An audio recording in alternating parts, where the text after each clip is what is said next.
오늘부터는 인류 역사 가운데 가장 유명하고 악명 높은 세기적인 재판, 그래서 예수님을 재판하시는 모습 가운데 하나님의 뜻을 발견하고 은혜받는 시간이 됐으면 좋겠어요. 예수님이 재판받는 모습을 보면은 마치 예수님이 안 계신 것 같아요. 아니, 하나님이 안 계신 것 같아요. 하나님이 침묵하시고 악한 세력들이 완전히 재판의 분위기와 모습을 장악하고 어둠의 세력이 뒤덮습니다. 그래서 예수님이 고난받으시고 사형으로 언도받으시고 십자가에 달리시고 죽으시는 장면이 누가복음 23장 끝까지 계속해서 전개되고 우리는 앞으로 5주에 걸쳐서 그러한 장면을 읽고 공부하고 묵상하게 됩니다. 지난주에 속한 본문인데도 제가 의도적으로 생략했었는데요, 22장 53절에 보니까 내가 날마다 너희와 함께 성전에 있을 때에 내게 손을 대지 아니하였도다. 그러나 이제는 너희 때요 어둠의 권세로다.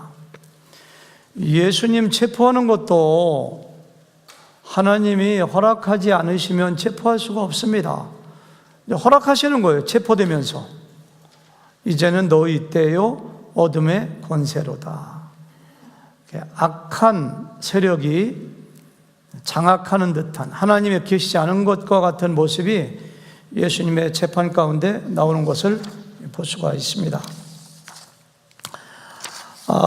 예수님의 재판의 모습은 마태복음, 마가복음, 우리가 읽는 누가복음, 요한복음에 다 나오는데요, 여기 있는 대목을 다 이렇게 분석해서 종합해 보면은 예수님은 그 짧은 시간 동안에 재판을 6번 받으십니다.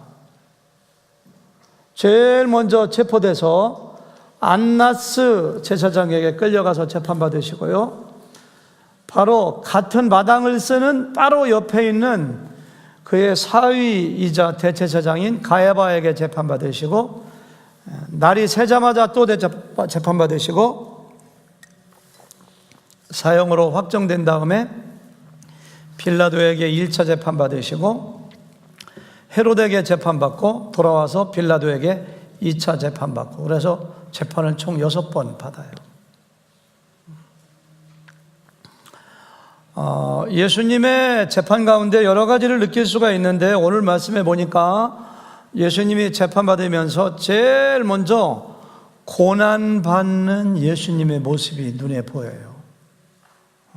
같이 한번 다시 읽어볼까요? 63절부터 65절까지 시작.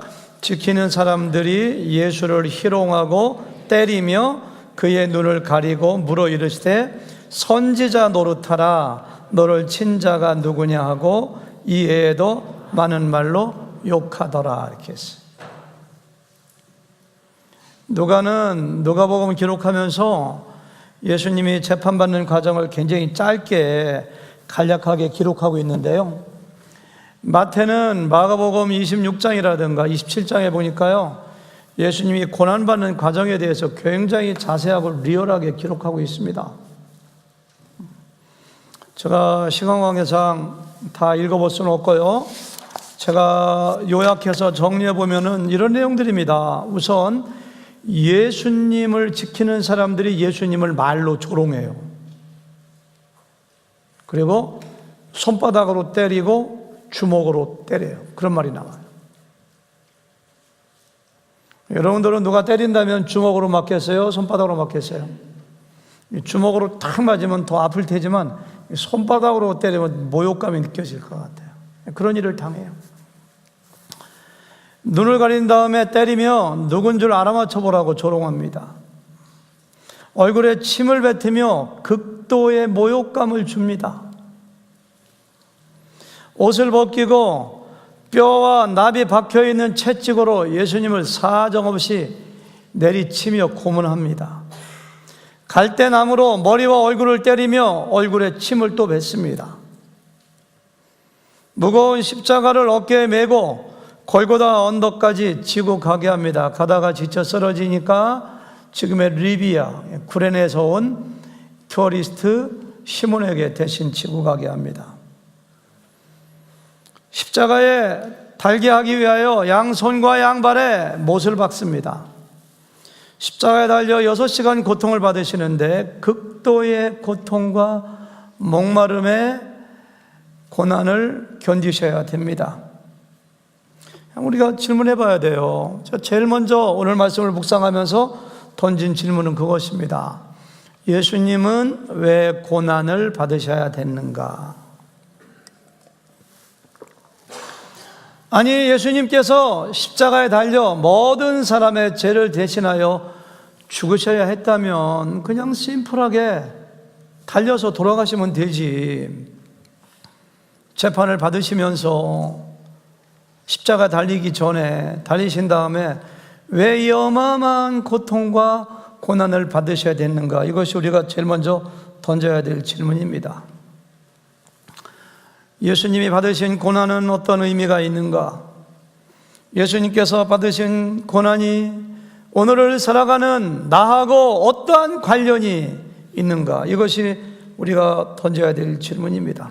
제가 약 2주 전에는 예수님의 고난에 대해서 말씀드리면서 이렇게 설명했죠. 예수님이 받으신 고난은 우리의 죄 때문인데 우리의 죄로 인하여 우리에게 임하는 저주와 형벌과 마음의 고민과 고난을 예수님께서 대신 받아주신 것이다. 존 나일이라고 하는 그 성공회의 감독의 책에 나온 내용을 인용해서 그렇게 말씀을 드렸어요. 2주 전에 사부에 배웠던 자매님한테 저희 복도에 지나가니까 저한테 그런 얘기를 하더라고요. 목사님, 예수님께서 이렇게 고난당하시고 고초당하신 것은 나의 죄의 결과, 내가 받아야 될 고민과 고난을 대신 받으셨다고 하는 말씀을 하실 때는 이상하게 너무너무 감동이 돼가지고 막 눈물이 나와가지고 제가 막 울었습니다. 그렇게 간증하고 싶었는데 눈물이 나와서 간증을 못했습니다. 그런 얘기를 이렇게 어떤 분이, 그러니까 그 대목에 은혜가 됐는가 봐요, 어떤 분이. 근데 오늘은 예수님이 받으신 고난의 두 번째 의미 좀 설명드리고 싶어요. 두 번째 의미가 바로 뭐냐면은 우리가 인생을 살면서 너나 할 것 없이 크고 작은 고난을 많이 받아요. 인간관계의 고난도 있고요, 부부관계의 고난도 있고요, 건강의 고난도 있고요, 경제적인 고난도 있고요. 많이 있는데 그러한 고난을 당할 때 예수님께서 어떻게 반응하시고 어떻게 참아내시고 어떻게 이겨내시는가를 우리에게 모델로 보여주시기 위해서 고난받으셨다고 성경에서 기록하고 있다는 거예요. 저는 인생이 당하는 의미 중에서 가장 신비한 것 중에 한 가지가 고난이라고 생각해요. 찬송가 가사에 되어 있지만은 왜 우리가 고난당하는지 그 이유와 의미를 다 몰라요. 누가 고난당하고 누가 어려움 당하면은 죄 때문이라고 제일 먼저 생각하기 쉬운데 성경은 그렇게 이야기하지 않아요. 우리가 지난 금요일날 공부했습니다마는 욥 같은 사람들은 정말로 하나님을 경외하고 순전하고 온전하다고 했거든요. 마음으로 하나님을 섭섭해하게 했을까봐 가정 모임 가진 다음에는 예배드리고 제사 지내는 사람, 그렇게 정결하게 사는 사람인데 그는 인류 역사 가운데 당했던 고난 가운데 가장 큰 고난을 당했는데 죄 때문이 아니라고 성경에 나와 있어요. 요한복음 6장에 보니까요, 날 때부터 시각장애인, 전혀 앞을 볼 수 없는 사람이 있는데 제자들은 그렇게 고난당하는 사람을 보면 무조건 되고 죄를 생각하는가 봐요.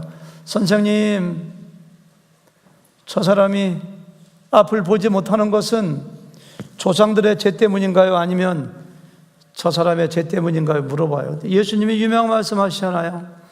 조상들의 죄 때문도 아니고 자기 자신의 죄 때문도 아니고 누구 때문이에요?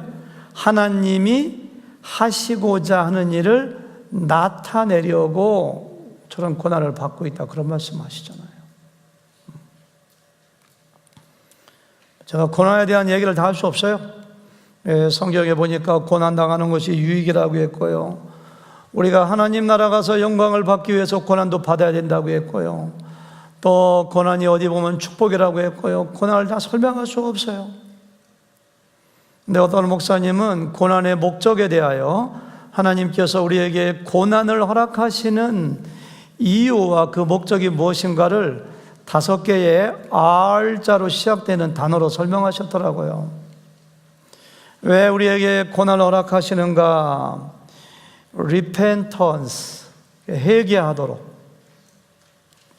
누가복음 13장에 보니까 실로암의 망대가 무너져서 18명의 사람들이 죽은 것을 말씀하시면서 예수님이 마지막에 이런 말씀하세요. 너희도 만일 회개하지 아니하면 다 이와 같이 망하리라, 이렇게 말씀하세요. 둘째는 reliance, 하나님 의존하고 의지하도록. 사람들은요, 하나님 의지하기보다는 자기의 건강을 의지하고 자기의 물질을 의지하고 사람을 의지하는데, 하나님께서 우리에게 고난을 주시는 이유가 있다면은 그런 거 의지하기보다는 먼저 하나님을 의지하라고 고난 주신대요. 고린도후서 1장에 보니까 바울이 이런 얘기해요. 아시아에서 환난당하고 고난당하고 살 소망까지 끊어졌는데 그 이유가 뭐냐? 이는 우리로 자기를 의지하지 말고 오직 죽은 자를 다시 살리신 하나님만 의지하도록. 세 번째는 righteousness, 의로운 사람 되라, 거룩한 사람 되라. 고난은 우리를 정결하게 해요. 더 거룩하게 만들고 마치 금을 용광로에서 단련하여 정금이 나오는 것처럼 하나님의 징계와 고난 가운데 그 과정을 거친 사람들은 신앙이 정결해져요. 히브리서 12장 6절 이하에 보니까 하나님께서 사랑하는 자녀마다 징계하신다고, 우리를 위하여 징계하신다고. 그 고난과 징계가 굉장히 즐거워 보이지 않고 고난이지만은 연단받은 자들은 의와 평강의 열매를 맺는다고. 의, righteousness, 의를 맺는다고. 우리에게 고난 주신다는 거예요. 네 번째는 reward, 상급. 내가 잘못한 것이 없어요. 죄를 지은 것도 없어요. 나에게 다가오는 고난이 이유가 뭔지를 몰라요. 애매하게 고난당해요. 초대교회 성도님들은 그런 사람들 굉장히 많았습니다. 예수님을 믿고 예수님을 섬긴다는 이유 한 가지로 많은 고난을 받았는데 왜 그러냐? 30배, 60배, 100배로 하늘에서 상급으로 갚아주기 위하여, 상급을 주기 위한 명분이라는 거예요. 명분. 그래서 사도 바울은 고린도서 4장 17절에 보니까 우리가 잠시 받는 환난에 경한 것이 지극히 크고 영원한 영광에 중한 것을, 잠시 받는 환난이 영원한 영광을 우리의 상급 주신다. 마지막으로 리마인더, 영어로 리마인더가 바로 뭐예요?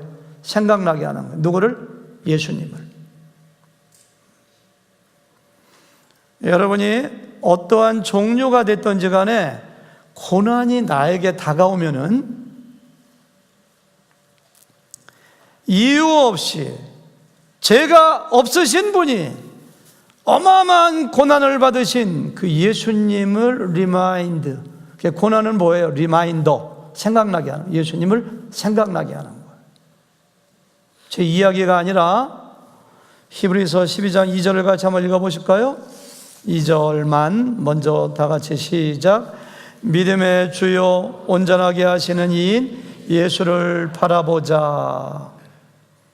예수님이 어디 계시나 바라보게, 사진 있는 것도 아니고 사진도 진짜인지 아닌지 모르고, 예수님을 바라보자는 것은 예수님을 생각하라는 거예요. 예수님을 리마인드. 예수님이 어떤 분이라고요? 믿음의 주요. 우리의 믿음의 대상이 예수님이죠. 그리고 또 한 가지는 우리를 온전하게 하시는, 이따 온전에 대한 단어에 대해서 좀 연구할 텐데요, 우리를 온전하게 하시는 예수님을 생각하고 바라보자 이렇게 했어요. 그 예수님이 어떠한 예수님이기에 예수님의 무엇을 생각하라는 얘기인가요? 다 같이 3절 시작. 그는 그 앞에 있는, 다시 그는 그 앞에 있는 기쁨을 위하여 십자가를 참으사 부끄러움을 개의치 아니하시더니 하나님 보좌 우편에 앉으셨느니라. 앞에 있는 기쁨을 위하여 십자가의 고난을 참으셨어요.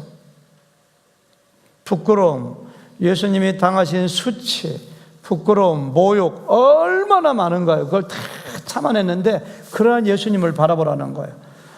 다시 한번 그냥 3절 시작. 너희가 피곤하여 낙심하지 않기 위하여 죄인들이 이같이 자기에게 거역한 일을 참으신 일을 생각하라. 생각하라가 바라보는 거예요.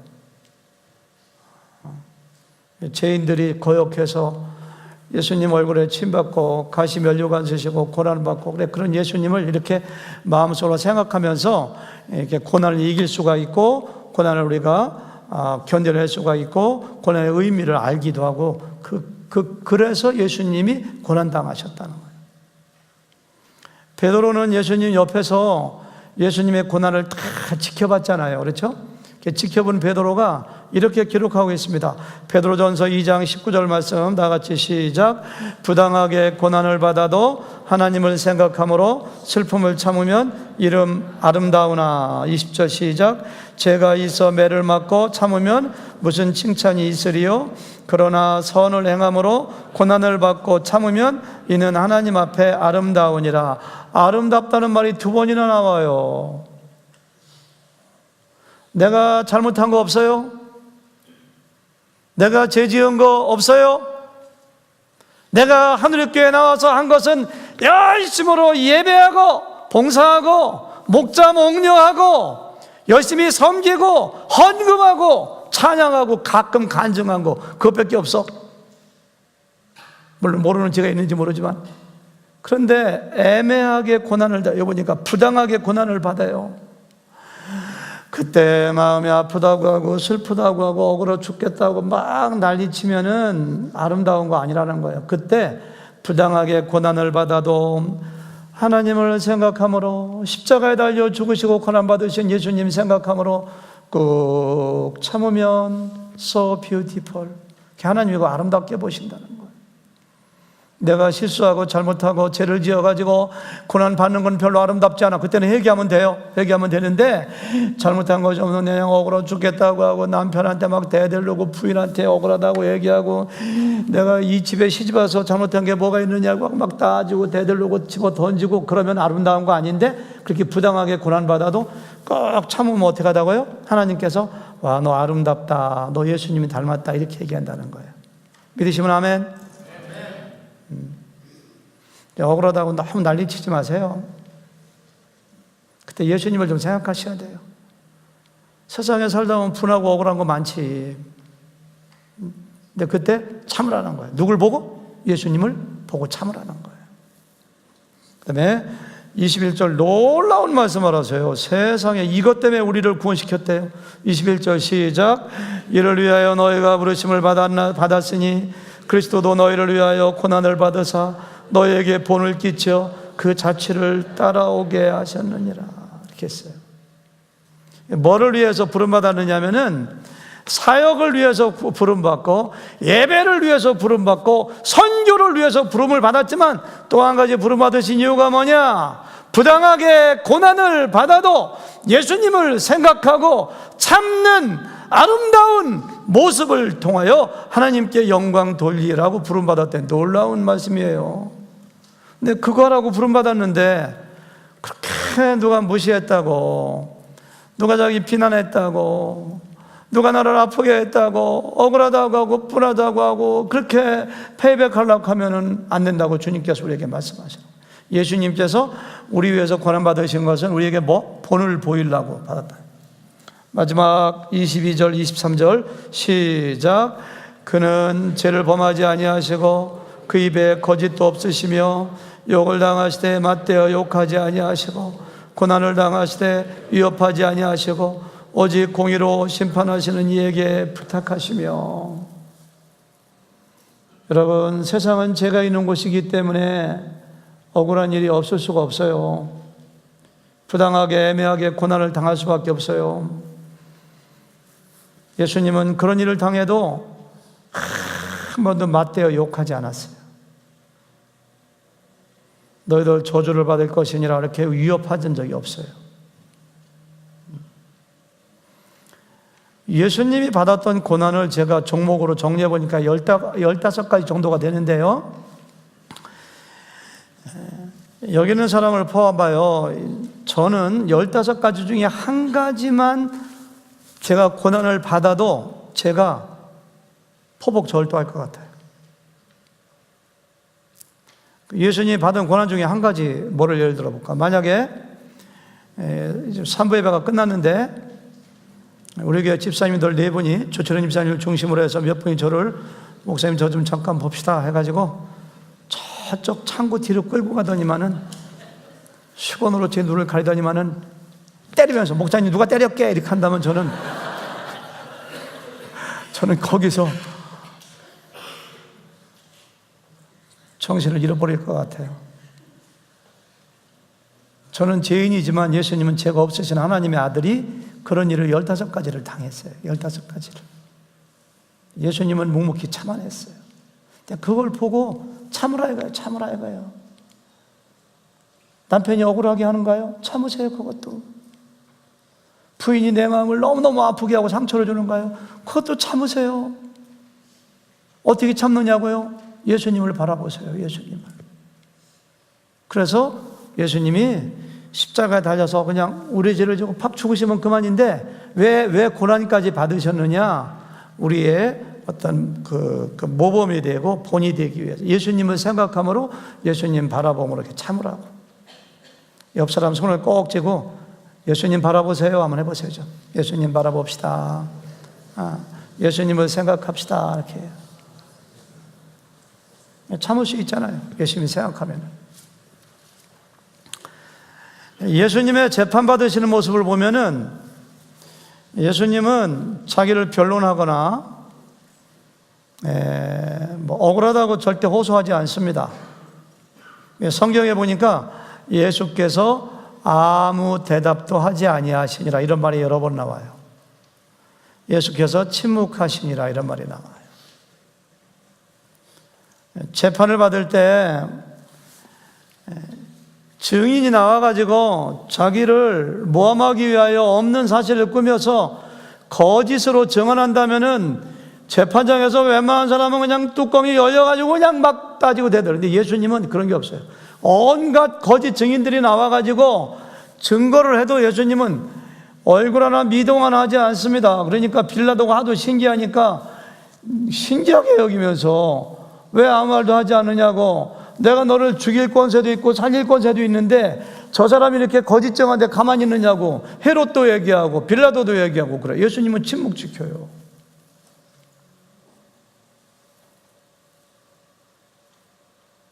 이거인 이사님, 왜 예수님은 침묵 지키셨을까요? 생각을 많이 하시는 것 같은 표정을 지으시길래 제가.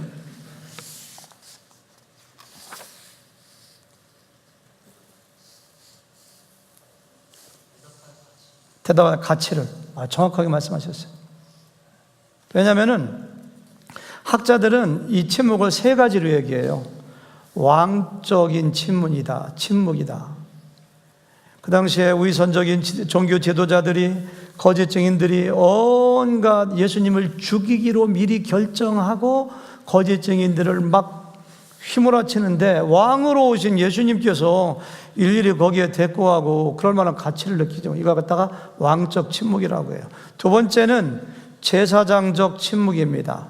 세상의 모든 사람들의 인류의 죄를 지고 대속의 죽음의 길로 가시는 제사장으로 오신 예수님이신데 이사야서 53장에 예언한 대로 마치 도살장으로 끌려가는 어린 양처럼 예수님은 잠잠하셨도다.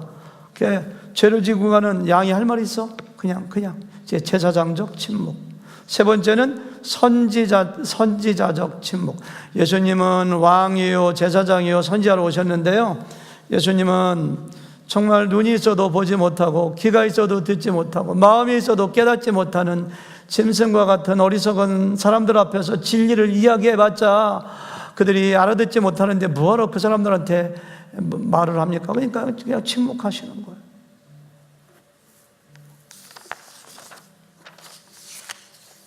그런데요, 예수님이 침묵하신 이유를 누가만이 누가복음에서 정확하게 지적합니다. 같이 읽어볼까요? 69절, 70절 다 같이 시작. 그러나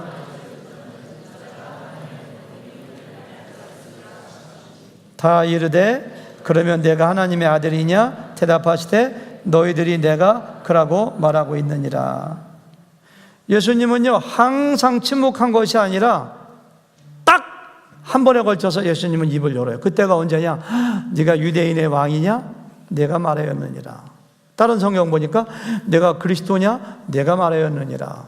내가 여기 보니까 내가 하나님의 아들이냐? 내가 말하였느니라. 다른 때는 항상 침묵하지만은 자신이 누구인가? 하나님의 아들이요, 우리의 구원자요, 유대인의 왕이라고 하는 셀프 아이덴티티, 예수님이 누구인가에 대해서 얘기할 때는 반드시 내가 말하였느니라, 그 말씀하세요. 그때마다 침묵하시면 사람들이 오해해요. 자기가 누군가에 대해서는 말씀하셨고요, 그것 때문에 결국 마지막 71절 다 같이 시작. 그들이 이르되 어찌 더 증거를 요구하리요? 우리가 친히 그 입에서 들었노라. 내가 하나님의 아들이냐? 내가 말하였느니라. 그 말씀 때문에 신성모독죄로 사형을 언도받고 이제 빌라도에게 보내지는 것이 23장에서 나오죠. 여기까지가 오늘 말씀 전체입니다. 저게 다 끝났어요. 제가 마지막으로 오늘 말씀을 묵상하면서 결론 한 가지 맺고 설교 끝내려고 생각해요. 예수님은 어마어마한 고난을 받으면서, 재판을 받으면서 온갖 학대와 모멸과 마음과 육체의 고통 가운데서 한 번도 아까 나온 것처럼 누굴 향하여 욕을 한 적도 없고 저주한 적도 없고 위협한 적도 없고 예수님의 위치를 그대로 지키세요. 흔들림이 없어요. 어떻게 이렇게 할 수가 있으셨을까? 만약에 설교 끝나고 여러분 중에 한 3사람 정도가 저를 만약에 비난하고 저를 지적하고 잘못을 얘기한다면 저는 집에 가서 잠 못 잘 겁니다. 내가 세상에서 가장 못난 사람 같을 거예요.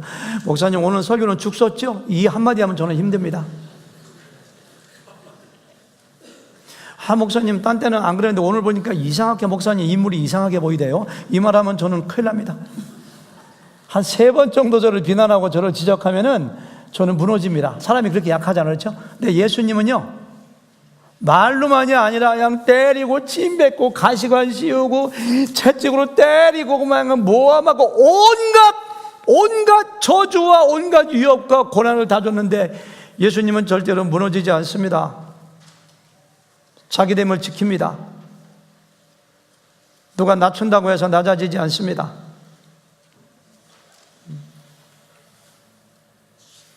단 한 번 내가 하나님의 아들이냐? 내가 말했느니라 이렇게 해요.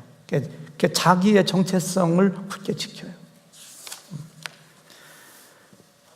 복음서 앞에 부분 우리가 공부했습니다마는 보면은 또 예수님은 누가 칭찬한다고 해서 우쭐해하지 않아요. 누가 높인다고 높아지지 않아요.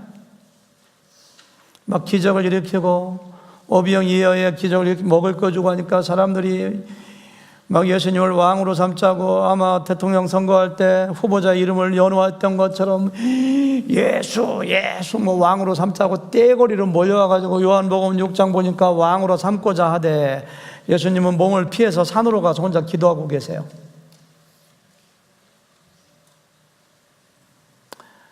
그러는 사람들이 당신은 대통령감이라고, 당신은 왕이 될 사람이라고 막 그냥 사람들이 떼거리로 5,000명, 10,000명 몰려오고 막 인기가 올라가면, 와, 내가 이렇게 대통령, 왕이 될 사람인가, 이렇게 흔들릴 만도 한데, 예수님은 그런 거에 틈 하나 주지 않습니다. 길을 기울이지 않습니다. 그냥 예수님의 가실 길을 가세요.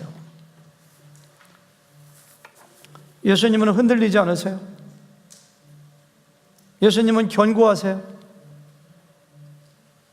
누가 비난한다고 해서 힘들어하지 않아요. 슬럼프에 빠지지 않아요. 누가 칭찬한다고 교만해지고 우쭐해가지고 자기의 자기됨을 버리지 않아요. 어떻게 이렇게 할 수가 있었을까? 우리가 이거 배워야 되는데요, 예수님은 자기 자신이 누구인가를 정확하게 아셨어요. 하나님의 아들이요, 구원자요, 대속자로 오신 거 알았어요. 거기에서 조금도 흔들리지 않았어요. 그만큼 자기 정체성, 셀프 아이덴티티가 분명했어요. 어떠한 바람이 불어와도, 어떠한 칭찬이 나를 유혹해도, 어떠한 고난으로 나를 쓰러뜨리려고 해도 거기서 흔들리지 않습니다. 하나님께서 맡겨주신 사명의 길을 묵묵히 가시는 분이 바로 예수님이세요. 예수님. 요즘에 유행되는 심리학적인 용어로 말한다면은 이러한 예수님의 모습을 건강한 자아상을 가지셨다. 예수님에게 쓰기에는 너무 좀 부적절한 언어지만 이해하기 쉽게 하는 거예요. 예수님은 온전한 자아상, 건강한 자아상, 높은 자존감을 굉장히 사람이지만 죄가 없으시고 하나님이시니까 퍼펙트하신 분이니까 온전한 자아상을 가지신 분이 바로 예수님이에요. 어떤 설교자들은 이 대목을 설교하면서 상처받은 치유자 이런 제목을 많이 붙이더라고요. 저는 굉장히 속으로 저항감이 느껴져요. 저는 거기에 동의하지 않습니다. 예수님은 십자가에 죽으시고 벌하심으로 죽었던 우리의 영혼을 회복시키시고 치유하시고 육체의 질병도 치유하시는 치유자임에는 틀림이 없지만 예수님은 한 번도 누구에게 상처를 받은 적이 없어요. 세상의 대적자들은 예수님을 상처받게 하고 무너지게 하려고 때리고 침뱉고 가시관을 씌우고 십자가에 못 박았지만은 예수님은 단 한 번도 상처받았다는 증거가 보이지 않습니다. 예수님께서 예수님의 제자들에게 몸은 죽여도 영혼은 능히 죽이지 못하는 자들을 두려워하지 말라라고 말씀하신 것처럼 사람들은 예수님의 몸에 상처를 주고 예수님의 몸을 죽였는지는 모르지만 예수님의 이 영혼에 상처 하나 남기지 않았습니다. 그대로 보존된 예수님의 모습을 봐요. 그러니까 자신을 잡으러 온 말고의 기도 치유해 주시고 그들을 사랑해 주시고 세상에 내 얼굴에 침 뱉는 사람들을 어떻게 사랑할 수가 있어요? 뼈 조각에 박혀있는 무시무시한 채찍으로 내리쳐서 살점이 떨어져 나가는데 그들을 향하여 한 번도 눈을 흘기거나 그들을 저주하거나 위협하지 않았어요. 오히려 십자가의 극한의 고통 가운데서도 아버지여 저들이 하는 것을 알지 못하오니 저들을 용서하여 주시옵소서. 왜? 예수님은 상처받지 않았기 때문이에요. 예수님이 그런 분이에요.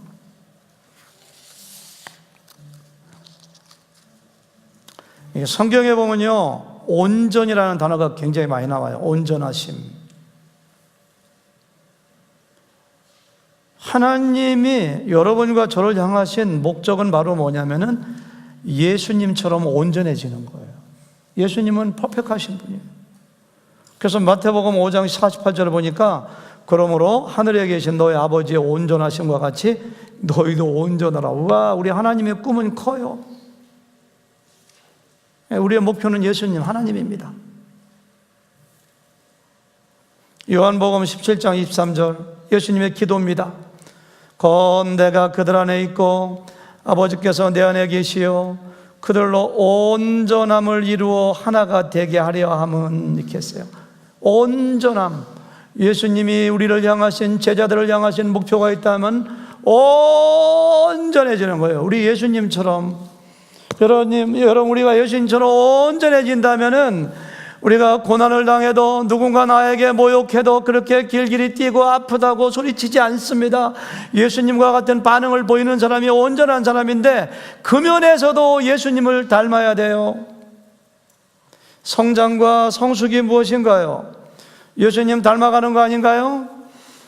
요즘에 우리 조채임 목사님 에베소서 성경 공부 인도하는데요, 그 4장에 보니까 그가 어떤 사람은 사도로, 어떤 사람은 선지자로, 어떤 사람은 복음 전하는 자로, 어떤 사람은 목사와 교사로 삼으셨으니 그 이유가 뭔가요? 12절부터 다 같이 12절, 이는 성도를 시작.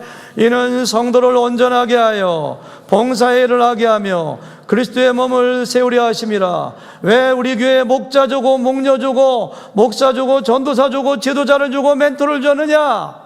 한 사람 한 사람을 온전하게 하기 위하여. 왜 우리에게 성경을 주셨느냐? 한 사람 한 사람을 온전하게 하여. 어디까지 온전하게 하는 것인가요? 13절 말씀 시작. 우리가 다 하나님의 아들을 믿는 것과 아는 일에 하나가 되어 온전한 사람을 이루어 그리스도의 장성한 분량이 충만한 데까지 이르게 하리니. 굉장히 말이 어려운데요, 그리스도의 장성한 분량이, 예수님의 캐릭터, 예수님의 사랑, 예수님의 헌신, 예수님의 희생, 예수님의 마음, 그것이 장성한 분량이 우리 속에서 충만해서 그 예수님 닮은 것, 이것이 바로 온전한 사람이라는 거예요. 여러분도 스스로가 자기 좀 진단해 봤으면 좋겠어요. 내가 얼마나 온전한 사람인가, 얼마나 성숙한 사람인가 보려면은 하나님과의 관계를 보는 것도 첫 번째 방법이고요, 그것이 사람과의 관계 가운데서 나타나요. 부부 사이의 관계에서 나타나고요. 왜 이렇게 상처를 잘 받는지, 섭섭한 게 왜 이렇게 많은지 몰라. 당신 아직까지 영적 어린아기예요. 온전한 데 이루려면 더 있어야 돼요. 네, 하나님께서 우리에게 바라는 것은 온전함이에요. 온전함. 14절에 이런 말씀하세요. 다 같이 14절 시작. 이는 우리가 이제부터 어린아이가 되지 아니하며. 거기까지 가니까 어린아이들은 작은 거에 상처받아요. 32개월짜리 저희 손녀 보니까요, 잠자라고 했다고 해서 그렇게 울고불고 야단을 치더라고요. 그게 울 일이요? 자면 되지. 갖고 놀던 장난감 뺏었다고 해서 그렇게 울더라고요. 그게 어린아이예요. 어린아이는 작은 일에, 작은 거에 상처받아요. 영적 어린아이가 되지 않고 장성한 사람 되기 위해서는 우리가 예수님 닮아야 돼요. 15절, 에베소 4장 15절 시작. 오직 그리스도 안에서 참된 것을 하여 범사에, 범사라는 말이 중요해요. 영어 성경 보니까 in all things, 모든 일에 예수님에게까지 자라가는 것이 여러분 각자를 향하신 하나님의 꿈입니다. 꿈. 자꾸 자라야 돼요. 누구한테 상처를 안 주는 것도 중요하고요. 저는 어떤 때 우리 교회 성도님들이라든가 제 아내라든가 주변 사람들에게 상처 안 주려고 굉장히 애를 써요. 제가 누구에게 상처를 줬다고 생각하면은 제가 상처 받은 사람보다 마음이 더 아파요. 상처 안 주는 거 굉장히 중요하고요. 그보다 더 중요한 것은 상처받지 않는 게 더 중요해요. 예수님은 상처 안 받았어요. 옆 사람 눈을 똑바로 쳐다보면서 상처받지 마세요. 한번 좀 해보세요. 상처받지 마세요. 상처받지 마세요. 이거 결심한다고 안 돼요. 결심한다고 안 되고, 내가 이렇게 막 성장하고 성숙하고 예수님을 닮아가야 돼요. 그 결심한다고 안 돼, 그게.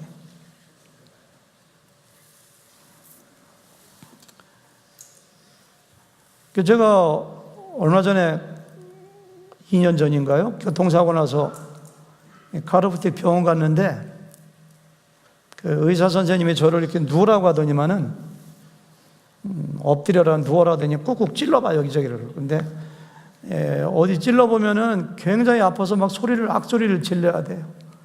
여기 아프죠? 하면서 아파. 급소를 찌르는 건지 진짜 아픈데 찌르는 건지 모르지만 막 찔러더라고요. 그래서 그분이 어디가 약하고 어디가 고장나고 어디 다쳤네요 이렇게 하더라고.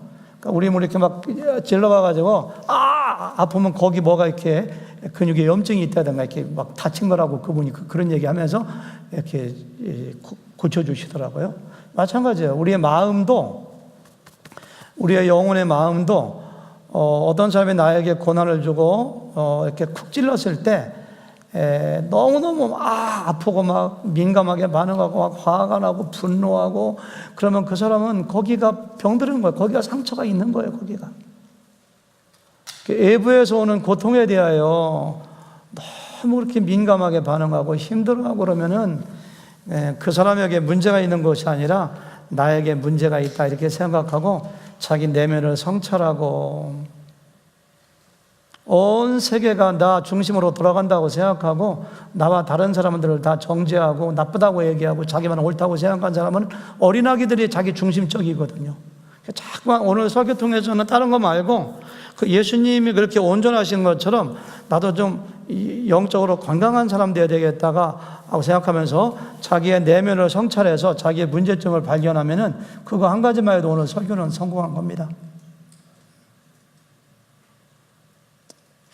제 약점도 한 가지 좀 밝혀볼까요? 저도 제 약점 얘기하니까 이따 목장 모임 가면은 여러분도 자기 내면을 좀 다 드러내시고 같이 좀 나눴으면 좋겠어요. 저도 누가 무시하면 힘들고요. 저 상처 주면 상처 받습니다. 내 생각 안 하고 극복은 잘합니다. 웬만한 것들은. 그런데 제가 굉장히 약한 부분이 하나 있어요. 얼마나 약한지 몰라. 거기는 그냥 염증이 있고 거기는 막 그래서 그냥 이렇게 건드리기만 해도 그냥 아파서 소리쳐요. 저기 밖에 나갔는데요. 제 아내가 제 옷매무새에 대해서 이렇게 뭐라고 지적하면은 그게 힘들 일이 아닌데 그렇게 힘들어요, 제가요. 그게 왜 그런지 모르겠어요. 혹시 여러분들 그거에 대해 좀 상담 좀 해주고 고쳐줄 분 있으면 고쳐줘 보세요. 얼마 전에도 우리 목사님들, 전사님들, 침례교 목사님들 모여가지고 10년 한 해씩을 하는데 이 예배 드리고 식사하고 쭉 하다가 마지막에 윷놀이 하는 순서가 있는데 제가 이렇게 옷을 이렇게 넥타이 메고서 조끼 입었는데 조끼가 좀 올라갔어요. 근데 제가 이렇게 윷을 놓으려고 하니까 제 아내가 막 오더니만은 그걸 또 지적하더라고요. 이렇게 하더라고요. 그러면 저는 그 순간 힘들어요, 굉장히. 차마 뚜껑이 열린다는 얘기를 못 하겠고 너무 힘들어가지고 절제가 안 돼. 그때 목사님들 듣고 사모님 있는 데서 아내에게 큰 실수했잖아요. 남의 옷을 신경 쓰지 말고 자기 옷이나 신경 써. 제가 뭐 눈매는 곱게 했겠어요. 그러니까 제 아내가 너무 민망하고 창피하니까 왜 남이야, 남편이지 하더라고요. 아내한테 미안하기도 하고 또 속으로 막 화도 나기도 하고. 화나는데 어쩌겠어. 화나. 아픈 걸 어떻게 해. 아마 그게 왜 그런지 제가 어렸을 때 제가 받은 어떤 상처가 있는가 봐요. 그쪽으로. 생각해 보니까 아내가 저를 어린아이 취급하는 거 굉장히 싫어하더라고요. 그리고 옷에 대해서 지적하면 저를 어떻게 옷을 제대로 못 입느냐고 막 책망하는 걸로 느껴지는가 봐요, 제가요. 근데 그렇게 이건 뭐 5년, 10년의 문제가 아니라 20년, 30년의 문제인데 안 고쳐지는데 어쩌겠느냐 이거예요. 그게 고치려고 하는데도.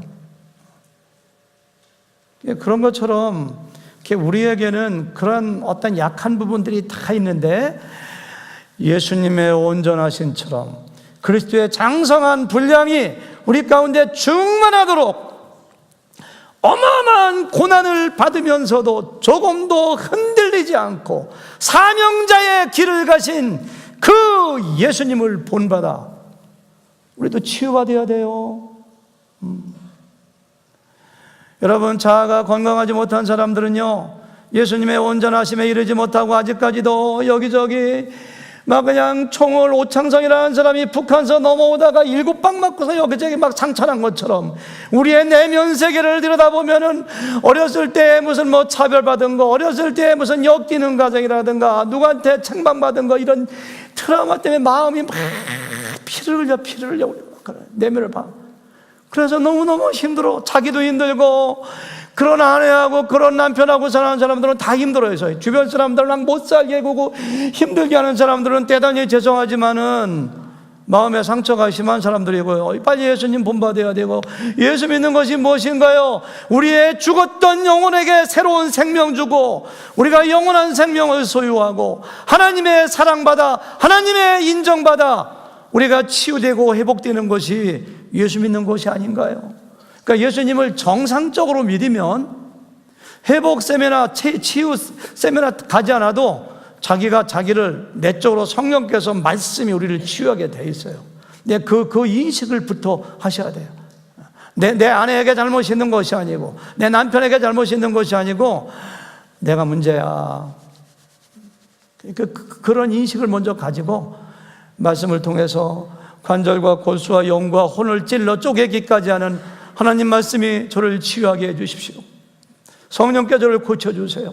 하나님, 제가 정말로 온전한 사람 되고 싶습니다. 주님 닮은 사람 되겠습니다. 주님은 침 뱉으면 당해도 참았는데, 주님은 십자가에 못 박아도 아야 소리 안 하시고 그들을 사랑했는데, 하나님 저에게 예수님과 같은 마음을 허락해 주세요. 그렇게 좀 여러분들 기도하고 스스로 좀 말씀을 통해서 치유의 역사가 있어야 돼요. 아무것도 아닌 거지만 그것 때문에 가정이 파괴돼요. 그것 때문에 사업도 안 돼. 종업원들 다 내쫓고. 그것 때문에 인생이 행복하지가 않아요. 근데 예수님과 같이만 온전해질 수 있다면, 웬만하면 뭐 폭풍이 불어와도 견디는 거예요. 그 자리 꿋꿋하게 구원자의 길을 가시는 예수님의 모습을 바라보면서, 어떤 사람은 예배자의 자리를 떠나요. 사역자의 자리를 떠나요. 그런 것들 때문에. 그래서 정말로 예수님 오늘 모습을 보면서 흔들리지 않고, 누가 낮춘다고 낮아지지 아니하고, 누가 높인다고 우쭐해가지고 교만해가지고 실패의 길을 가지 말고, 나의 나된 셀프 아이덴티티, 정체성을 분명히 확립하고 하나님께서 주신 그 길을 끝까지 가는, 승리의 길을 가는 여러분과 제가 되기를 주님의 이름으로 축원합니다.